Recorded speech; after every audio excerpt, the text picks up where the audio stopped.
Assalamualaikum warahmatullahi wabarakatuh. Tabi pun selamat datang di Tegar TV dalam acara dialog spesial bersama saya Dina Sonia. Kali ini kita akan membahas terkait hal-hal yang terjadi pasca pemilu, karena pasca pemilu ini banyak sekali hal-hal menarik yang tentunya bisa kita bahas. Pemilu merupakan salah satu elemen terpenting untuk merawat kedaulatan rakyat, karena meletakkan rakyat sebagai titik utama yang memegang kedaulatan primer. Indonesia telah menyelenggarakan 5 kali pemilu legislatif dan 4 kali pemilu presiden pasca reformasi yang dimulai dari tahun 1999, 2004, 2009, 2014, dan tahun 2019. Nah, pemilu tahun 2024 ini dilakukan untuk melaksanakan hak demokrasi kita sebagai warga negara untuk memilih wakil-wakil rakyat yang akan memimpin negara kita tercinta ini. Sudah kita pilih presiden hingga jajaran legislatif dan kita akan tinggal tunggu saja apa hasilnya nanti. Untuk perbincangan lebih lanjut, kita akan bahas bersama narasumber yang sangat luar biasa kita pada hari ini, pemirsa. Sudah datang bersama saya Bang Agus Triyono SE. Bang Agus, apa kabar Bang Agus? Selamat datang. Alhamdulillah, siap Mbak. Terima kasih banyak Bang udah meluangkan waktu berbincang-bincang bersama pemirsa di acara dialog spesial pada hari ini. Oke, Bang Agus ini merupakan anggota dari fraksi Partai Keadilan Sejahtera atau PKS ya Bang, dan juga merupakan Komisi 2 DPRD Dapil 2 Lampung Tengah, pemirsa. Oke Bang, kemarin kan udah milih nih Bang, juga masih mempunyai hak pilih dan juga sempat mencalonkan, bukan sempat ya Bang, udah mencalonkan lagi gitu sebagai DPRD Dapil 2 Lampung Tengah. Bagaimana nih Bang perasaannya udah milih dan juga mencalonkan diri kembali? Ya, sebelumnya saya ucapkan Assalamualaikum warahmatullahi wabarakatuh. Salam sejahtera untuk kita semua, terkhusus masyarakat kami di Lampung Tengah.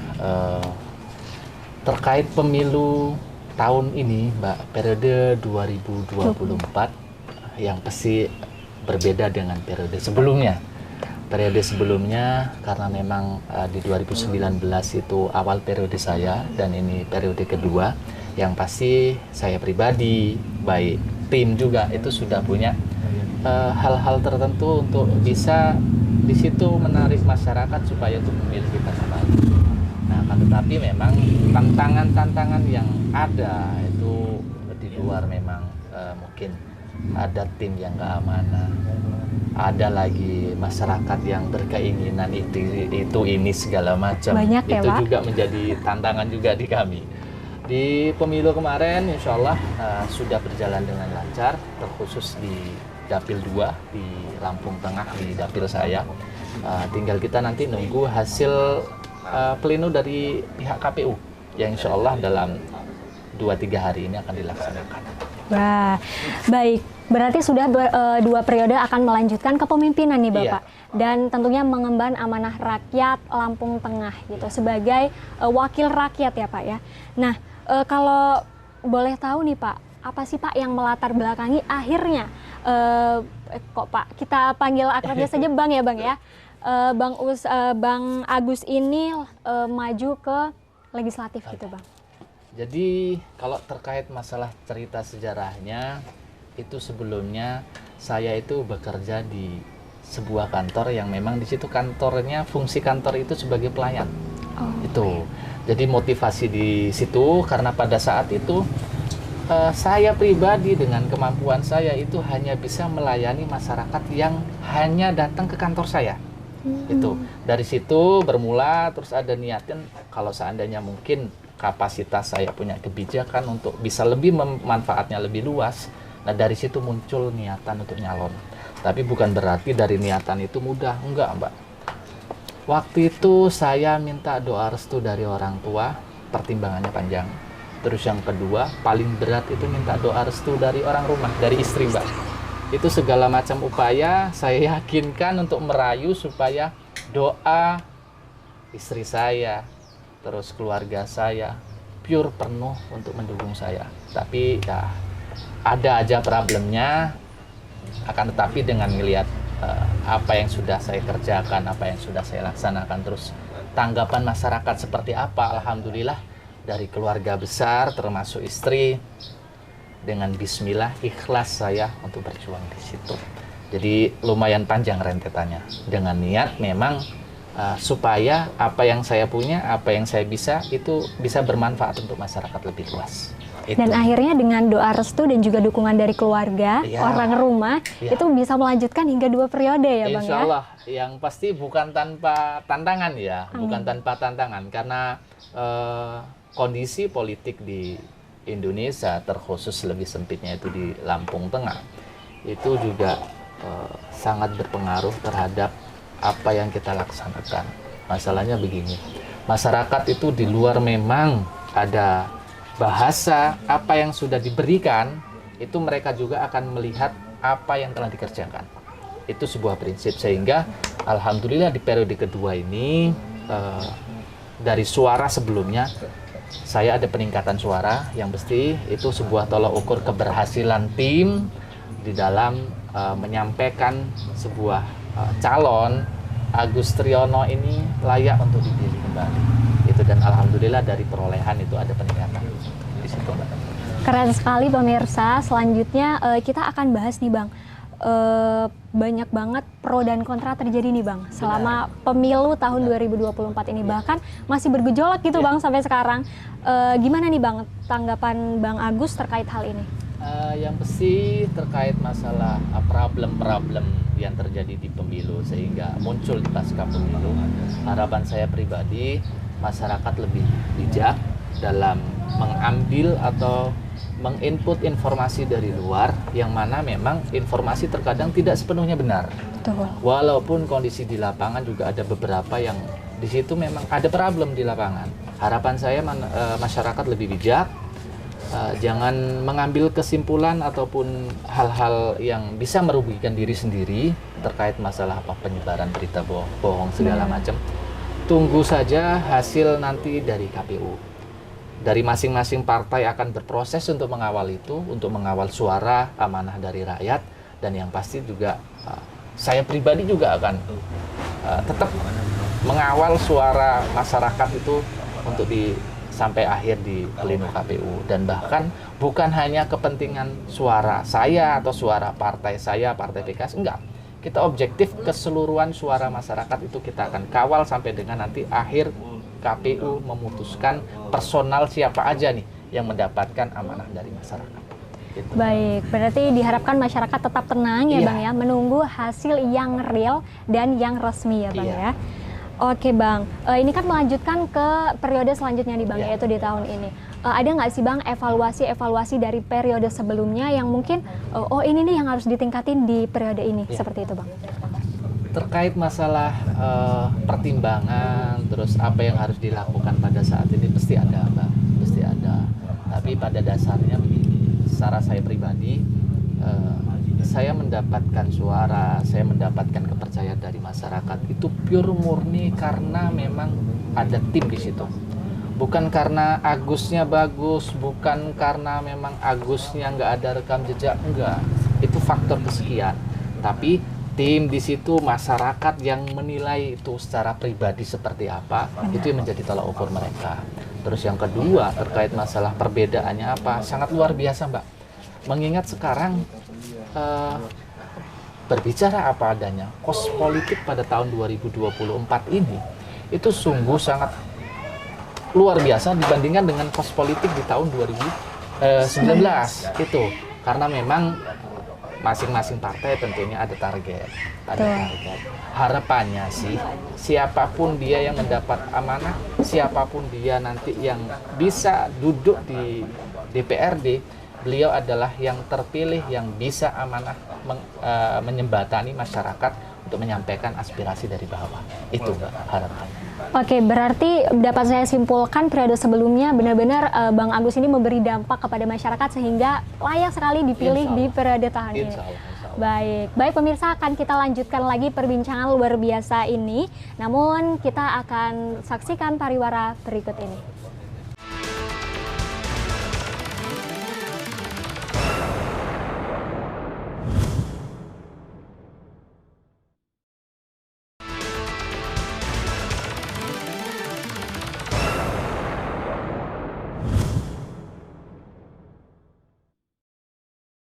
Baik pemirsa, kembali lagi bersama saya Dina Sonia di Tegar TV dalam Dialog Spesial. Oke, kita akan melanjutkan perbincangan yang sangat spesial bersama narasumber yang luar biasa, yaitu Bang Agus. Dan kali ini saya akan bertanya-tanya seputar proses kampanye di Bang. Apa sih Bang tantangan yang berbeda di periode sebelumnya dan tahun ini yang sudah dilakukan? Silakan Bang. Jadi begini, terkait masalah proses kampanye yang sudah saya laksanakan, itu pertama memang sedikit perbedaan. Saya lebih harus objektif memberi ruang-ruang tertentu kepada caleg yang ada di partai saya. Mengingat saya incumbent. Incumbent juga tidak boleh egois, semua diambil, itu enggak juga. Karena apa? Masyarakat itu punya pilihan tersendiri, punya kepercayaan sendiri terhadap sosok caleg. Akan tetapi kembali lagi nanti ke incumbent itu lebih bijak menentukan apa yang harus dilaksanakan. Kalau seandainya seorang incumbent itu mau egois, sudah otomatis partai itu punya SDM. Partai itu punya SDM, sudah otomatis kalau misal seorang incumbent itu egois, SDM yang ada di partai akan diambil semua. Tapi insya Allah itu tidak dilaksanakan sama seorang Agus Triyono dan tim itu. Karena memang kami pada dasarnya memberi peluang selebar-lebarnya untuk semua bisa ikut berpesta melalui jalur demokrasi politik ini sendiri. Terkait apa yang sudah dilaksanakan di dalam proses ini, ada beberapa Mbak. Pertama, selain silaturahmi, kita juga mengadakan kegiatan-kegiatan yang sifatnya sosial, baik personal ataupun kelompok, itu kita juga laksanakan. Terus yang kedua juga kita tidak tutup mata terhadap kebutuhan masyarakat pada saat proses itu berjalan. Tapi bukan berarti proses itu selesai terus peranan kita ke masyarakat terus berhenti. Tidak juga, tetap kami berjalan. Kami di lapangan itu mengutamakan asas kekeluargaan. Yang mau masuk monggo, yang mau ikut bergabung juga monggo. Tidak ada unsur paksaan. Tapi dengan capaian yang sudah diraih kemarin oleh tim dan teman-teman, alhamdulillah ada peningkatan yang itu secara tidak langsung saya menilai bahwa apa yang dilaksanakan pada saat proses kampanye segala macam, kami tidak memberikan hal-hal yang mungkin di luar kemampuan kami. Itu kami memberikan apa yang kemungkinan bisa masuk akal. Misalnya setelah ini nanti kami berupaya untuk mengkondisikan masyarakat ataupun kelompok tertentu untuk seperti ini, dan itu mungkin bisa masuk akal di masyarakatnya. Makanya kami diberi amanah suara lagi di situ. Terus selain itu juga dari sosial media, saya juga ikut bergabung di sosial media. Apalagi kemarin tuh pada saat proses pemilu itu rame Mbak ya.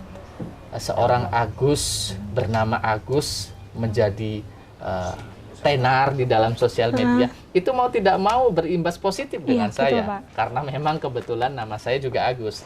Walaupun di sosial media itu ada kesan-kesan negatif terhadap seorang Agus, tapi itu berpengaruh juga di positif di dalam perayaan suara kemarin itu Mbak. Oke, baik. Jadi emang sekarang itu kampanyenya nggak cuma dari kayak kita ke rumah turun lapangan, tapi melalui teknologi yang ada itu juga sangat berdampak ya Bang? Kami manfaatkan segala macam sumber daya yang ada dan kami bisa dengan catatan kami tidak merugikan yang lain. Betul. Itu. Jadi kami berjalan, kami bersilaturahmi, kami mengadakan pertemuan, kampanye, itu tanpa merugikan yang lain. Dan yang pasti aturan apa yang ada di dalam KPU yang ditetapkan oleh KPU supaya tidak bermasalah itu yang juga kami laksanakan. Mulai dari proses perizinan dari Polres segala macam itu juga kami laksanakan. Oke, baik. Oke Bang, kalau setelah proses kampanye kemarin, apa aja sih Bang yang menjadi catatan dari aspirasi masyarakat Bang? Iya, jadi begini, karena memang di dapil saya, di dapil 2 itu meliputi 6 kecamatan dan mayoritas di situ juga mayoritas petaninya adalah petani. Itu tidak jauh-jauh dari kebutuhan pertanian, terkait masalah pupuk, terus terkait masalah irigasi, terkait masalah benih yang memang pemerintah juga mengadakan. Itu problem-problem yang memang menjadi dilema kami di DPRD. Masalahnya begini, contoh berkaitan masalah pupuk. DPRD tingkat kabupaten tidak bisa memberikan kebijakan di situ. Tidak bisa menyampaikan kebijakan karena ranahnya pupuk itu diatur oleh Kementerian Pusat. Paling di situ kita hanya bisa memastikan bahwa penyalurannya sesuai dengan ketentuan, sesuai dengan porsinya. Kami hanya bisa mengcover di situ. Terkait masalah kebijakan, mulai dari harga, porsinya berapa, itu memang ranahnya dari pemerintah pusat. Terus selain itu juga yang sedang booming juga ini terkait masalah harga pangan, Bang. Harga pangan lama-lama semakin meninggi, mengingat apalagi nanti menjelang Ramadan. Kita sudah mulai rasakan itu juga, dan itu juga menjadi problem. Akan tetapi balik lagi, seorang DPRD itu tidak bisa mengintervensi. Misal, ada company, perusahaan yang bergerak di bidang produksi pertanian, contohlah di bidang padi. Kami DPRD itu tidak bisa mengintervensi, company, perusahaan, kalian jual harga beras dengan harga sekian dong. Itu kami juga tidak bisa mengintervensi terkait itu. Kami mungkin bisa menyampaikan, baik itu pemerintah daerah, provinsi atau pusat, terkait masalah kebutuhan petani yang bisa menunjang terkait masalah hasil pertaniannya. Itu yang menjadi mayoritas yang disampaikan keluhan dari para masyarakat di bawah. Baik, berarti warga Lampung Tengah, Dapil 2 nggak salah nih pilih Bang Agus, karena semua aspirasinya udah dicatat dan insya Allah akan diamanahkan dengan baik ya Bang ya. Oke Bang, kita agak bergeser sedikit ya Bang, ke tentang KPPS nih Bang, panitia pemilu, termasuk dalam panitia pemilihan umum. Nah ini kan pasca pemilu ini banyak sekali petugas KPPS yang sakit bahkan meninggal dunia Bang. Bagaimana sih Bang tanggapan Bang Agus terkait hal ini Bang? Yang pasti secara saya pribadi tuh para panitia yang memang mungkin meninggal, saya atas nama pribadi mengaturkan bela sungkawa. Terus terkait untuk panitia-panitia yang memang kondisinya mungkin kemarin sakit dan lain-lain, semoga lekas disembuhkan, diberikan kesehatan seperti semula. Yang pasti begini, kenapa terjadi sesuatu itu sudah otomatis ada sebab akibatnya. Masyarakat pada dasarnya di panitia itu sendiri, karena kerja rodinya yang kurang lebih 24 jam lebih, harus dibantu dengan suplemen-suplemen tertentu. Tidak hanya dengan kos anggaran gaji yang tinggi, tidak. Manakala seorang masyarakat panitia diberikan cash tunai, mereka akan lebih berpikir terkait kebutuhan yang akan dihadapi, bukan kebutuhan pada saat mereka itu mendapatkan tugas, bukan. Itu harusnya pengalaman dari 2019 kemarin ada antisipatif terhadap itu, mengingat juga dengan jumlah TPS dan mata pilih yang semakin bertambah. Untuk Lampung Tengah sendiri di angka 1.020.000 lebih Mbak untuk mata pilih, dengan jumlah TPS 4.000 lebih. Itu sudah otomatis tenaga medis tidak bisa mengcover keseluruhan itu dengan keterbatasannya. Harapannya ke depan, apalagi nanti di 2024 ini juga akan ada pemilu demokrasi tingkat daerah, yaitu pemilihan kepala daerah.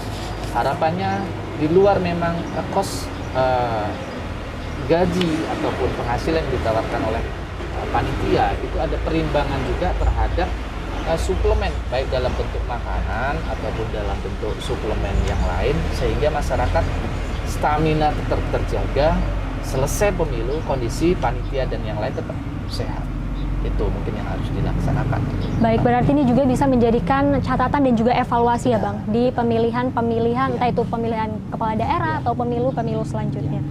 Oke Bang, kalau saya nih Bang, kan selaku Gen Z gitu ya, erat sekali hubungannya dengan media sosial. Dan saya itu pasca pemilu kemarin, hingga saat ini masih banyak banget kayak kecurangan-kecurangan gitu Bang, kecurangan-kecurangan kecil ataupun besar Bang, yang terjadi gitu pasca pemilu ini. Bagaimana Bang tanggapan Abang terkait hal ini? Sampai dengan saat ini, saya pribadi masih yakin panitia mulai dari tingkat TPS sampai dengan KPU pusat menyiapkan suatu produk sistem, itu tujuannya untuk bagus, tujuannya untuk lebih baik. Insya Allah kami masih tetap yakin itu. Tapi dengan kondisi yang ada seperti itu, kita hanya bisa menjadikan ini sebuah pelajaran untuk berikutnya.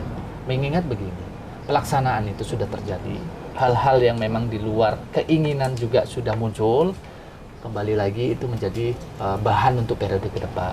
Dan harapan saya kepada seluruh masyarakat untuk lebih bijak menentukan arah suaranya ke siapa.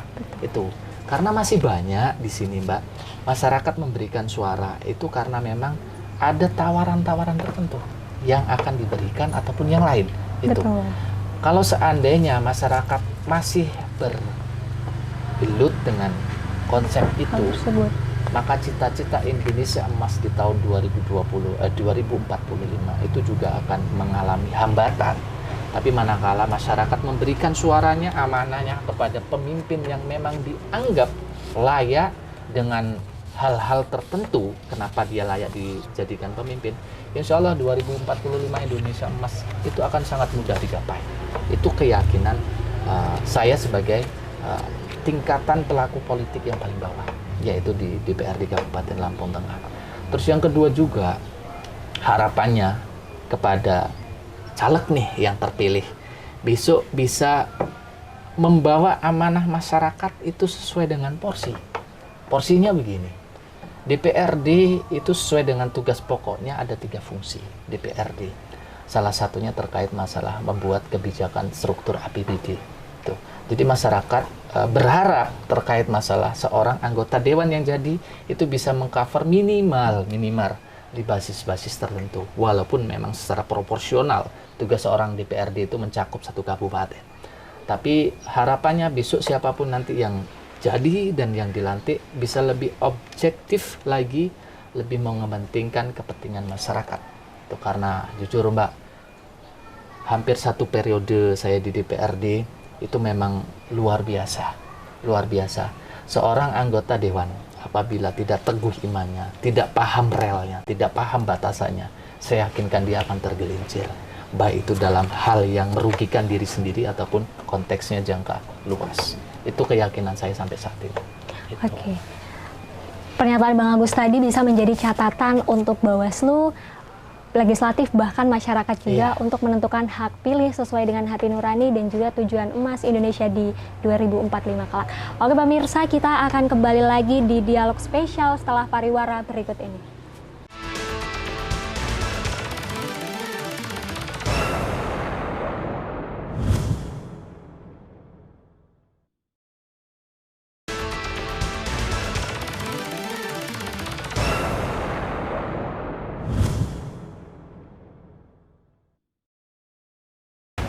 Kembali lagi bersama saya dan juga narasumber kita pada hari ini pemirsa dalam dialog spesial Tegar TV Lampung. Nah selanjutnya kita akan berbincang-bincang seputar masih pasca pemilu nih Bang, dan yang baru trending nih Bang, yaitu naiknya harga sembako, entah itu dari beras, cabai, bahkan gula juga nih Bang. Gimana Bang tanggapannya terkait hal ini Bang?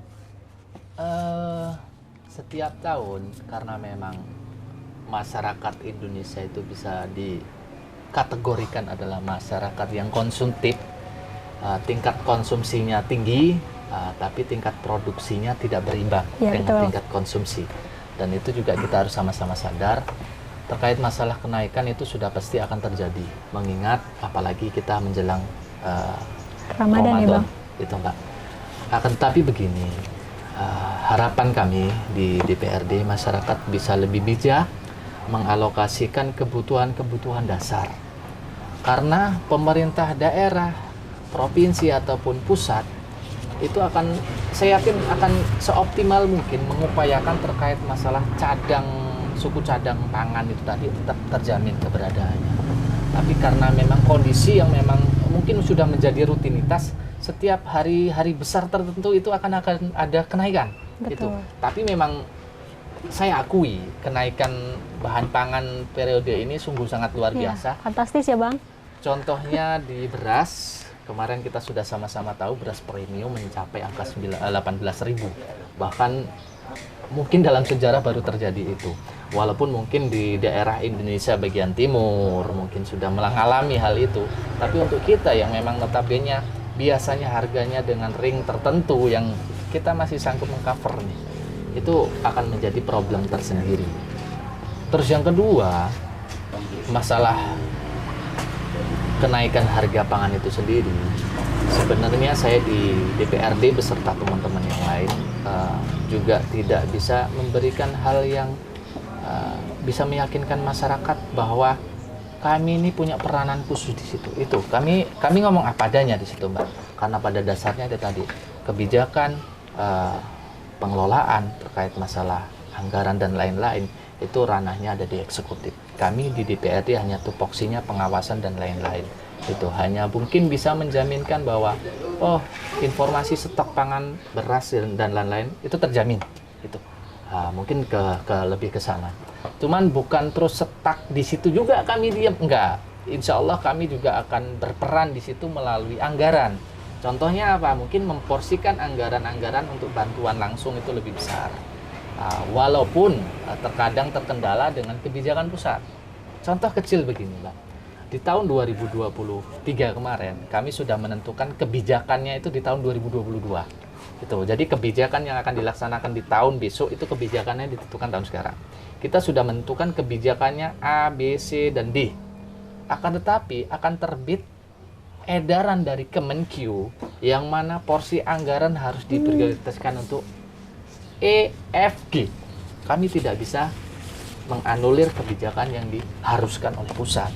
Kalau kita menganulir itu, sudah otomatis kami akan berkaitan atau bersinggungan terhadap ketentuan hukum. Tuh. Makanya banyak prioritas yang memang harus bergeser anggarannya. Cuman insya Allah mengingat besok juga akan mengalami anggaran perubahan di Lampung Tengah. Minimal tahun ini, awal ini, kita bisa menyampaikan bahwa pemerintah Kabupaten Lampung Tengah siap dengan hal itu, siap dengan resiko itu, dengan supporting anggaran yang memang ada di Dinas Sosial Mitra Kerja. Itu. Berarti itu tadi juga menjadi langkah yang akan ditempuh selanjutnya atau bagaimana, Bang? Iya, jadi gini, saat ini kita sudah bisa merencanakan apa yang akan terjadi nih, periode depan. Apa tantangan yang akan dihadapi oleh pemerintah Lampung Tengah periode depan. Nah, itu yang menjadi tolak ukur kami untuk menganggarkan kebutuhan apa aja di periode depan yang akan terjadi. Salah satunya juga mungkin menjelang Ramadan itu nanti akan ada apa nih dari pemerintah Kabupaten Lampung Tengah. Itu juga sudah terakomodir. Terakhir saya komunikasi dengan BPPD terkait masalah stok dana bantuan dari pemerintah daerah terkait memang kita menghadapi musim-musim yang tidak stabil saat ini, banyak terjadi banjir. Itu juga insya Allah akomodasi dana yang disiapkan untuk hal itu insya Allah kita masih terparkir. Walaupun kami berharap Lampung Tengah khususnya dijauhkan dari bencana, itu sudah otomatis. Tapi semuanya itu hanya harapan, karena semuanya tolak ukur kejadian itu bukan kita yang menentukan. Tapi untuk antisipasi itu insya Allah kita sudah mengcover untuk hal-hal yang mungkin akan terjadi, gitu Mbak. Baik Bang, luar biasa sekali yang sudah disampaikan oleh Bang Agus ini pemirsa. Nah selanjutnya nih Bang Agus, mungkin akan ada penyampaian khusus closing statement buat pemirsa dan juga masyarakat. Dipersilakan Bang Agus. Iya. Terkhusus untuk masyarakat kami di Kabupaten Lampung Tengah, kita akan menghadapi Ramadan, insya Allah bulan depan, Idul Fitri, dan kita juga posisi sekarang juga menghadapi musim yang tidak konsisten, artinya berubah-ubah, dan Lampung Tengah juga mempunyai beberapa titik yang di situ menjadi penyebaran DBD. Harapannya tetap bijak dalam melaksanakan kegiatan hidup sehat, terus yang pasti tetap menjaga kesehatan, menjaga lingkungan, dan harapan saya apabila itu sudah dilaksanakan di 2024 ini untuk menjelang hari Ramadan kita bisa melaksanakan hal-hal yang memang sudah kita siapkan sehingga Ramadan yang kita laksanakan itu menjadi sukses. Terus yang terakhir saya atas nama pribadi mengucapkan selamat memperingati Hari Galungan untuk saudara kita. Semoga kedepannya kita bisa saling kolaborasi di lintas agama untuk membangun Lampung Tengah ke depannya. Baik, terima kasih banyak Bang Agus sudah memberikan dialog spesial yang sangat spesial pada hari ini Bang Agus. Semoga bisa mengembangkan amanah masyarakat dengan sangat baik. Amin. Dan juga Lampung Tengah ke depannya akan lebih maju. Amin, amin, insya Allah. Amin. Oke, baik. Terima kasih Bang Agus sudah hadir pada hari ini. Baik pemirsa, di tengah polemik yang terjadi saat ini, kita akan tetap menunggu hasil dari KPU yang dihitung secara real dan juga manual. Tentunya siapapun yang menjadi pemimpin, presiden hingga jajaran legislatif nantinya akan dapat mengemban amanah dengan baik, dan semoga di tahun yang akan datang akan ada pemilu yang lebih jujur, demokratis, transparan, mengingat itu adalah harapan dari seluruh rakyat Indonesia. Saya Dina Sonia mewakili kru yang bertugas. Terima kasih dan sampai jumpa. Wassalamualaikum warahmatullahi wabarakatuh. Assalamualaikum.